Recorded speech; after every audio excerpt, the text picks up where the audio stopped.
Buongiorno cari amici e benvenuti anche oggi nel canale vostro Marietto Veneziano. Da come avete visto il titolo, oggi parleremo del dopo virus,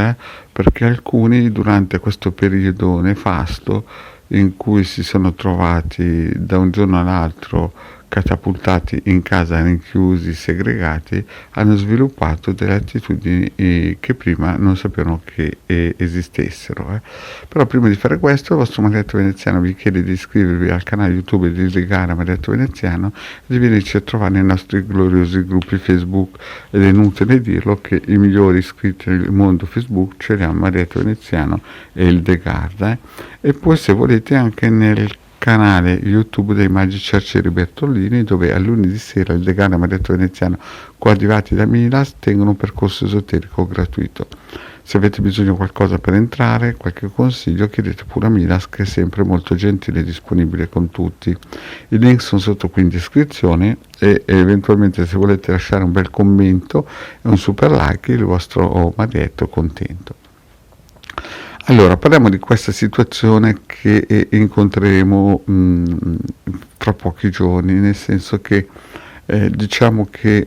molti lo hanno già incontrato adesso, cioè il fatto che ci siamo trovati a un certo punto catapultati e chiusi in casa, a parte il Marietto che chiaramente si andava a fare le sue camminate nei campi perché non abita nello stivale, e praticamente la gente ha cominciato a sviluppare delle abitudini al di là che sono sedentarie, ma proprio dentro di sé si sono ricostruiti un po' delle mappe mentali in cui hanno capito o hanno in un certo senso sviluppato un senso di protezione importante. Questo capita anche a molti prigionieri quando vanno in prigione. A un certo punto, sebbene l'ambiente è veramente difficile, sviluppano delle abitudini importanti e quando vengono scarcerati vorrebbero tornare, e anzi non vorrebbero, alcuni hanno fatto degli altri reati per poter essere di nuovo incarcerati, perché effettivamente nel carcere avevano quei 4 parametri ed era una sicurezza. E questo succede anche dopo questo tipo di segregazione che è stata fatta al popolo italiano con questo spot del virus. Praticamente molte persone, quando incominceranno a uscire o stanno già uscendo, incominceranno ad avere questa sindrome che viene definita anche la sindrome della capanna, e cioè si sentono sicuri in casa e avranno problemi grossi a uscire, a staccarsi da questa sicurezza che in fondo gli è stata inoculata con questo appunto spot del virus, che poi vedrete che in futuro purtroppo si renderanno conto che ci sono stati degli sbagli di valutazione secondo il vostro Marietto, e sarà un po' come l'11 settembre, l'11 settembre del 2001, sapete che ormai voglio dire, non è che bisogna essere complottisti, ma analizzando bene la situazione si capisce che è stata una false flag, e quindi anche questo virus fra qualche anno ci sarà una forte, come si dice, corrente che penserà e dirà a 420 che appunto questo virus è stato, tra virgolette, un grande spot per le industrie farmacologiche, ma nascerà sicuramente come si suol dire,